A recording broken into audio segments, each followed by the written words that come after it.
गाय को कौन सा फल खिलाने से उत्तम फलों की प्राप्ति होती है। इस प्राचीन कथा के माध्यम से हम जानते हैं गाय को कौन सा फल खिलाना चाहिए। दोस्तों, एक समय की बात है, देवर्षि नारद भगवान शिव के दर्शन करने के लिए कैलाश पर्वत की ओर निकल पड़ते हैं। तभी उन्हें रास्ते में अनेक गायें दिखाई पड़ती हैं और गायों के साथ अनेक शेर भी घूम रहे होते हैं। दो विपरीत पशुओं को एक साथ देखकर उन्हें बड़ा विस्मय हुआ। तभी उन्हें एक मनुष्य दिखाई पड़ता है जो गायों के साथ खड़ा है और उन्हें भोजन करा रहा है। देवर्षि नारद उस मनुष्य के पास जाते हैं और पूछने लगते हैं, हे विप्रवर, ये कौन सा प्रदेश है? ये स्थान बड़ा ही विचित्र दिखाई पड़ रहा है। गाय और शेर एक साथ घूम रहे हैं, दोनों को एक दूसरे का भय नहीं है। तब वह मनुष्य कहता है, हे मुनिवर, ये कैलाश पर्वत है। यहां पर भगवान शिव की बड़ी माया फैली हुई है, इसी कारण से यहां पर कोई हिंसा नहीं करता है। शिव की माया से ही इस दुर्गम प्रदेश में सभी पशुओं को उत्तम भोजन की प्राप्ति हो रही है। ये बात सुनकर देवर्षि नारद भगवान शिव से मिलने के लिए उनके स्थान पर जाते हैं। देवर्षि को देखकर भगवान शिव कहते हैं, आइए देवर्षि, कैलाश में आपका स्वागत है। आज किस प्रयोजन से कैलाश पर आपका आगमन हुआ है? देवर्षि कहते हैं, हे भोलेनाथ, मन में आपके दर्शन करने की इच्छा हुई, सो चला आ गया। आपके दर्शन करने मात्र से ही सभी कष्ट समाप्त होते हैं प्रभु। भगवान शिव कहते हैं, हे देवर्षि, फिर भी आपके मन में कोई न कोई शंका तो अवश्य होगी, इसीलिए आप निसंकोच होकर पूछिए। देवर्षि कहते हैं, हे भोलेनाथ, आप तो सब कुछ जानते हैं, फिर भी पूछ रहे हैं। यदि दास को आज्ञा दे तो पूछने की चेष्टा करता हूं। हे भोलेनाथ, आप तो पशुपतिनाथ हैं, इसीलिए आप समस्त प्राणियों के रहस्य जानते हैं। आज मैं आपके पास गौ माता के महात्म्य को सुनने के लिए आया हूं। गौ माता को सबसे अधिक प्रिय चीज कौन सी है तथा उन्हें कौन सी वस्तु खिलाने से मनुष्य के दुख दूर होते हैं? भगवान शिव कहने लगते हैं, हे देवर्षि, आपने समस्त मानव जाति के कल्याण हेतु उत्तम प्रश्न किया है। इस प्रश्न का उत्तर देने से पूर्व मैं आपको इससे जुड़ा एक प्राचीन इतिहास कहता हूं। इस प्राचीन कथा के माध्यम से आपकी सभी शंकाओं का समाधान हो जाएगा, इसीलिए आप इस कथा को ध्यान से पूरा सुनिए। जो भी इस कथा का श्रवण करता है उसके समस्त पापों का नाश होता है, उसे दुर्गम से दुर्गम स्थान में उत्तम फल की प्राप्ति होती है। देवर्षि कहते हैं, हे भोलेनाथ, आपके मुख से इस कथा को सुनना मेरा परम सौभाग्य है। कृपया आप इस कथा को अवश्य कहिए। मैं इसे ध्यानपूर्वक सुनूंगा और इसका प्रचार करूंगा। फिर भगवान शिव नारद जी को कथा सुनाने लगते हैं। हे देवर्षि, पूर्वकाल की बात है, पृथ्वीलोक पर दाशेरक नाम का जो देश है, उसके पश्चिम भाग में एक अत्यंत दुर्गम मरुस्थल है। उस मरु प्रदेश में कोई भी मनुष्य प्राणी जीवित नहीं रह सकता। वह प्रदेश प्राणियों के लिए भय उत्पन्न करने वाला तथा अत्यंत दुष्कर है। वहां पर कोई भी मनुष्य प्राणी निवास नहीं कर सकता। उस स्थान पर केवल प्रेतों का ही वास रहता है। वहां की भूमि तपी हुई गर्म बालू से भरी रहती है। उस स्थान पर बड़े बड़े सर्प निवास करते हैं जो अत्यंत दुष्ट और भयंकर है। उस मरु प्रदेश में सूखे हुए और थोड़ी छाया वाले वृक्ष ही उगते हैं। शमी, खैर, पलाश, करील, पीलू आदि प्रकार के वृक्ष ही उस स्थान पर रहते हैं। कांटों से भरे हुए ये वृक्ष अत्यंत भयंकर दिखाई पड़ते हैं। उन पर कोई फल नहीं उगते हैं, इसी कारण से कोई प्राणी वहां पर जीवित नहीं रह पाते। उस स्थान पर केवल पाप करने वाले प्रेत और पिशाच ही निवास करते हैं। यमराज के द्वारा कष्ट भोगने के लिए उस स्थान पर उन्हें छोड़ा जाता है। भूख और प्यास से व्याकुल होकर वे प्रेत उस निर्जन स्थान पर भटकते रहते हैं। उस मरुस्थल में बहुत थोड़ी वर्षा होती है, आकाश में बादल भी कम ही दिखाई पड़ते हैं। पीने के लिए कहीं पर भी जलाशय नहीं होता है। भूमि पर जो जल गिरता है वह भी तुरंत ही अदृश्य हो जाता है। फिर एक दिन एक बनिया अपने साथियों के साथ उस निर्जन स्थान की ओर चलने लगता है। फिर दुर्भाग्यवश होकर वह अपने साथियों से बिछड़कर उस निर्जन स्थान में पहुंच जाता है। उस मरुस्थल में वह इधर उधर भटकने लगता है और अपने साथियों को खोजने लगता है। बहुत देर तक इधर उधर भटकने के पश्चात उसके मन में भ्रम होने लगता है। अधिक समय तक चलने के कारण वह भूख और प्यास से पीड़ित हो जाता है। उसे अपनी प्यास बुझाने के लिए कहीं पर भी जल दिखाई नहीं पड़ता है।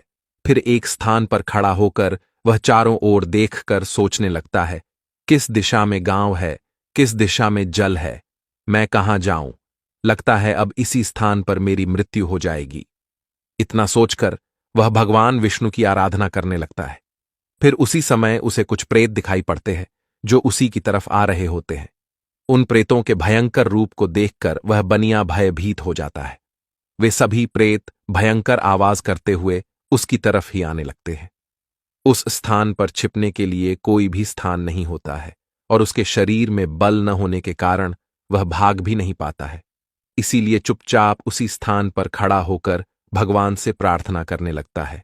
फिर वे भयंकर प्रेत उस बनिए के निकट आते हैं और उसे दुर्बल जानकर उसके पास आकर इस प्रकार से कहने लगते हैं, हे मनुष्य, इस भयंकर मरुस्थल में किस कारण से तुम्हारा आगमन हुआ है? लगता है तुम अपने साथियों से बिछड़कर इस वन में भटक रहे हो। तुम्हारे मुख को देखकर लगता है तुम भूख और प्यास से पीड़ित हो।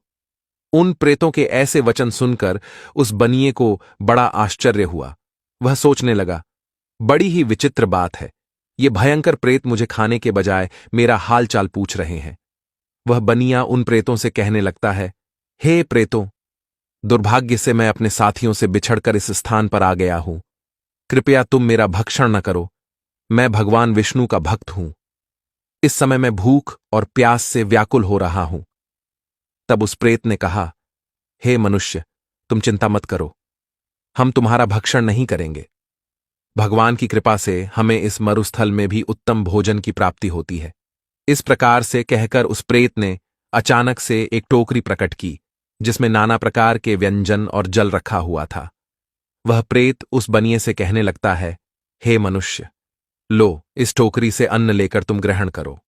उस टोकरी में रखे हुए व्यंजनों को देखकर वह बनिया बहुत प्रसन्न हुआ और उसने तुरंत ही उस टोकरी में से अन्न लिया और उसे जल्दी जल्दी खा लिया। उस अन्न को खाकर बनिए की भूख शांत हुई और वह संताप से रहित हो गया और उस प्रेत को प्रणाम करते हुए कहने लगा, हे प्रेतों, तुम्हारा धन्यवाद है। आज तुमने मेरी भूख और प्यास मिटाई है। फिर उस प्रेत ने अन्य प्रेतों को भी भोजन करने के लिए कहा। सभी प्रेतों ने उस टोकरी में बचा हुआ भोजन भी खा लिया। फिर वह भोजन की टोकरी अचानक से अदृश्य हो गई। इस विचित्र घटना को देखकर उस बनिए को बड़ा आश्चर्य हुआ। तब उस बनिए ने उस प्रेत राज से कहा, हे भाई, इस वन में मुझे यह बड़े आश्चर्य की बात प्रतीत हो रही है। इस वन में न फल के पेड़ है, न नदी है और न सरोवर है, फिर भी तुम्हें इतना सुंदर और स्वादिष्ट भोजन कहां से प्राप्त होता है?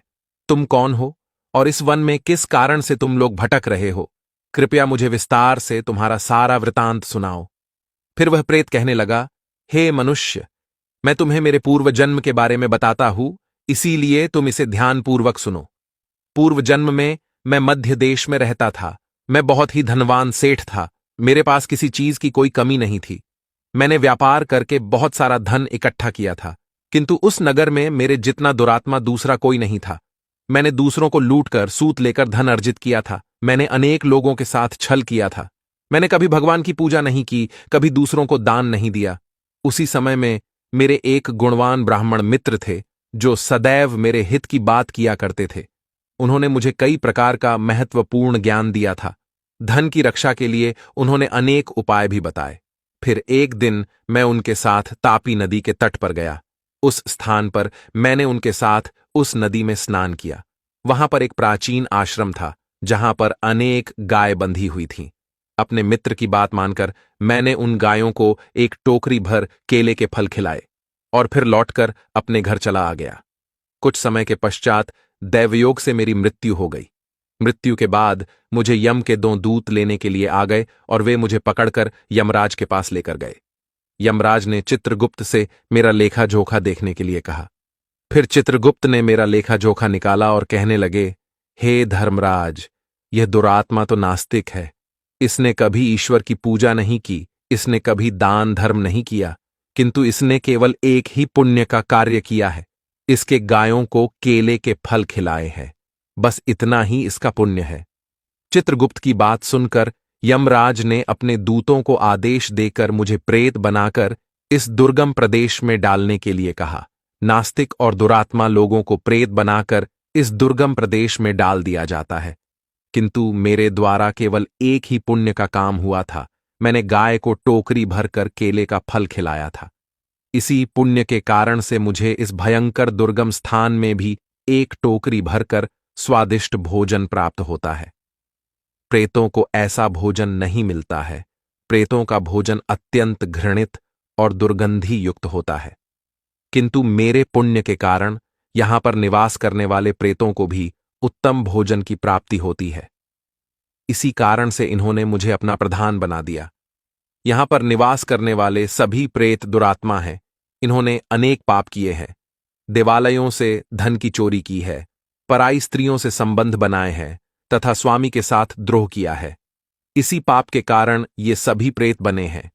भगवान विष्णु परमात्मा हैं और आप भगवान विष्णु के परम भक्त दिखाई पड़ते हैं।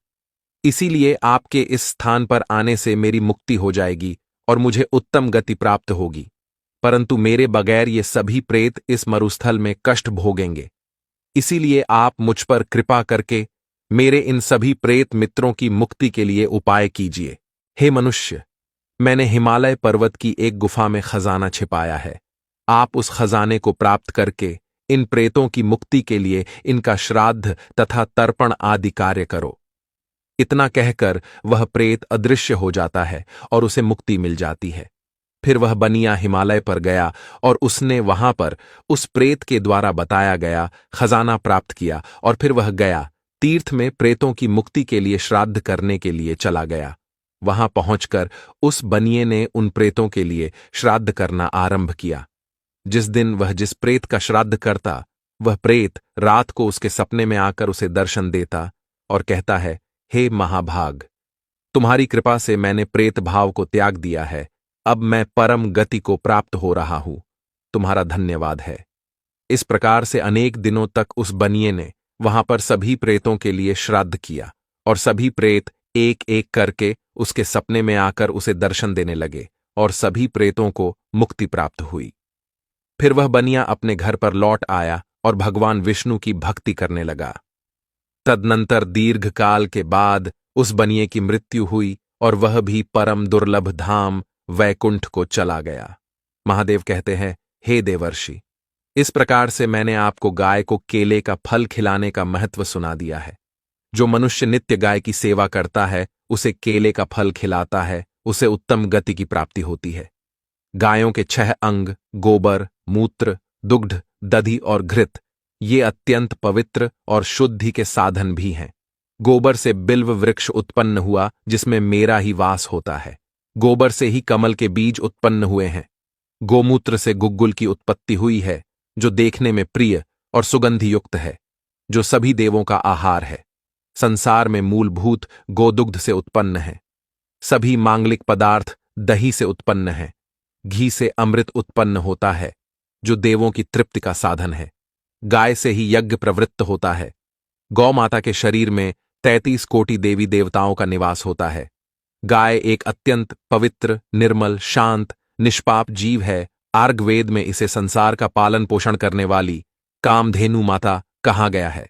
इसके दर्शन मात्र से मनुष्य के हजारों पाप नष्ट हो जाते हैं। इसीलिए कभी इस निष्पाप गौ माता पर अत्याचार नहीं करना चाहिए। गाय को कभी मारना नहीं चाहिए और कभी उन्हें कष्ट नहीं देने चाहिए। गाय को मारना शास्त्रों में सबसे बड़ा पाप माना गया है। जो मनुष्य गाय की निस्वार्थ भाव से सेवा करेगा वह सुख समृद्धि प्राप्त करेगा। जो स्त्री रसोई में बनी पहली रोटी गौ माता को खिलाएगी वह सदा सुहागिन और सौभाग्यशाली रहेगी। जो लोग अपने घर में गाय से प्राप्त पंचगव्य को घर में रखेगा उसके घर में कभी दुख दरिद्रता नहीं आएगी। जो व्यक्ति प्रतिदिन किसी न किसी तरह से गौ माता की सेवा करता है वह सबसे अधिक पुण्यवान बन जाता है। शास्त्रों में गौ माता को मां लक्ष्मी का रूप माना गया है। इसीलिए उनकी पूजा करने से दरिद्रता दूर होती है। प्राचीन काल से ही गौ माता की सेवा और संरक्षण करने की परंपरा चली आ रही है। कई ऋषि मुनि अपनी कुटिया में गायों का पालन करते थे तथा राजा महाराज गायों का दान करते थे। गायों के दान को सबसे बड़ा दान कहा गया है। गाय का दान करने से सभी जन्मों के पाप नष्ट हो जाते हैं और मनुष्य को मोक्ष की प्राप्ति होती है।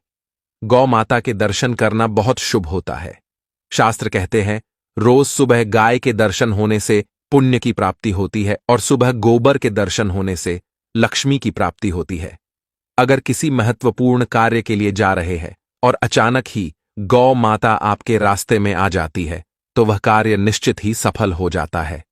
किसी भी यात्रा पर निकलते समय अगर गौ माता के दर्शन हो जाए तो वह यात्रा सुखपूर्वक पूर्ण हो जाती है, इसमें संशय नहीं है। अगर घर में धन की समस्या है तो गुरुवार के दिन गाय को केले का फल खिलाना चाहिए, इससे दरिद्रता दूर होती है। गौ माता के पीठ पर एक उभरा हुआ कूबड़ होता है, उस कूबड़ में सूर्य केतु नाड़ी होती है।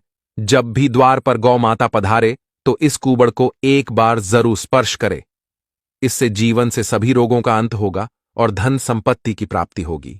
शास्त्रों में कहा गया है, जो मनुष्य तन मन धन से गौ माता की सेवा करता है वह मृत्यु के बाद वैतरणी नदी को गौ माता की पूंछ पकड़कर पार कर लेता है। उस व्यक्ति की अकाल मृत्यु नहीं होती है और उसे मोक्ष की प्राप्ति होती है। जिस व्यक्ति के भाग्य की रेखा सोई हुई है, अगर वह व्यक्ति अपनी हथेली पर गुड़ रखकर गौ माता की जीभ से छटाता है तो उसकी सोई हुई भाग्य रेखा खुल जाती है और उसका दुर्भाग्य सौभाग्य में परिवर्तित हो जाता है। इस प्रकार से महादेव ने देवर्षि नारद जी को गाय को फल खिलाने का महत्व सुना दिया। फिर देवर्षि भगवान शिव को बारंबार प्रणाम करने लगते हैं और उनका धन्यवाद देते हुए कहते हैं, हे भोलेनाथ, आपने गाय की सेवा का महात्म्य सुनाकर मुझ पर बड़ा उपकार किया है। मैं इस कथा का तीनों लोकों में प्रचार करूंगा। इतना कहकर देवर्षि चले जाते हैं। तो दोस्तों, आपको यह कथा कैसी लगी कमेंट करके अवश्य बताएं। उम्मीद है आपको यह जानकारी अच्छी लगी होगी। वीडियो को लाइक जरूर करें और कमेंट में हर हर महादेव जय गौ माता अवश्य लिखें। साथ ही चैनल को सब्सक्राइब करें। आप सभी का धन्यवाद।